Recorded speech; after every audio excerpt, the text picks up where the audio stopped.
Key financial factors to consider when buying a home in Canada. Buying a home is one of the most exciting and financially significant decisions you'll ever make, but it's also one of the most complex.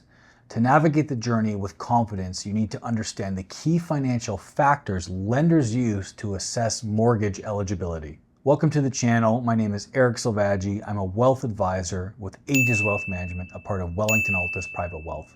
The goal of our channel is to educate Canadians on the complexities of personal finance and to provide clarity to help them reach their goals.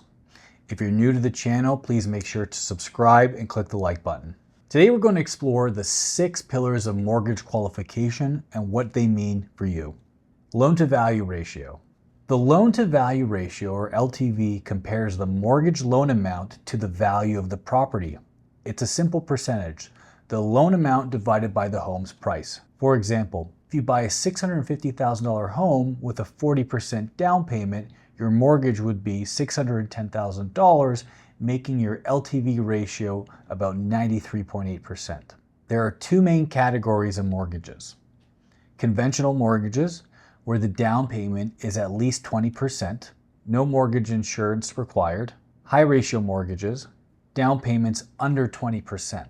These require mortgage loan insurance, such as CMHC, which protects the lender, not the borrower. Debt service ratios, GDS and TDS. Before approving your mortgage, lenders assess whether you can carry the debt through 2 affordability tests. GDS ratio, gross debt service. It includes your mortgage, property, taxes, heating costs, and 50% of condo fees. It should not exceed 32% of your gross income. TDS, total debt service. It includes all your debt obligations, car loans, credit cards, student loans, and must stay under 40%. For example, Jonathan earns $8,300 monthly. His housing expenses are $2,100, $300 in taxes, and $100 in heating. His GDS is about 30%. If he adds a $400 car loan, his TDS becomes 34.9%. That's still manageable. But with the $40,000 line of credit, lenders assume a $1,200 payment, 3% of the limit, pushing his TDS to 44.6%, causing his mortgage application to fail. Mortgage stress tests. Since 2018, Canada has required borrowers to pass a mortgage stress test, ensuring they can still afford their payments if rates rise. You must qualify at the greater of 5.2% government benchmark or actual rate plus 2%. For example, if Eve gets a 4% mortgage offer, she must qualify at 6%. If Adam is offered 3%, he must still qualify at 5.25%. This ensures financial resilience if rates rise, but also reduces your borrowing capacity. Term and amortization. 2 timelines shape your mortgage. The term, which is the length of your mortgage agreement, typically 1 to 5 years. Amortization, the total time it will take to pay off your mortgage, usually up to 25 years. Shorter amortizations means higher monthly payments but less interest paid over time. For instance, a $120,000 mortgage over 25 years could be $69,366 in interest paid. Over 15 years, only $33,185 in interest, savings over $36,000, assuming the same rate of interest.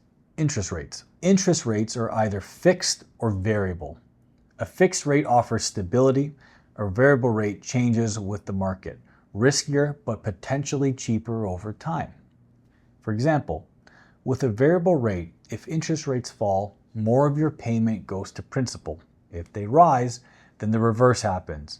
Some lenders even convert variable to fixed if rates climb too fast. Also, remember that interest in Canada is compounded semi-annually, and quoted rates may differ from your effective rate. Fees and closing costs. Beyond the purchase price and down payment, you'll need cash for a variety of closing costs, typically 2 to 5% of the home value.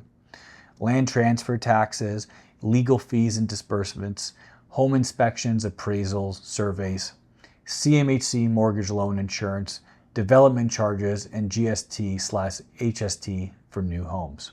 For example, For a $600,000 home, closing costs could be between $12,000 and $30,000.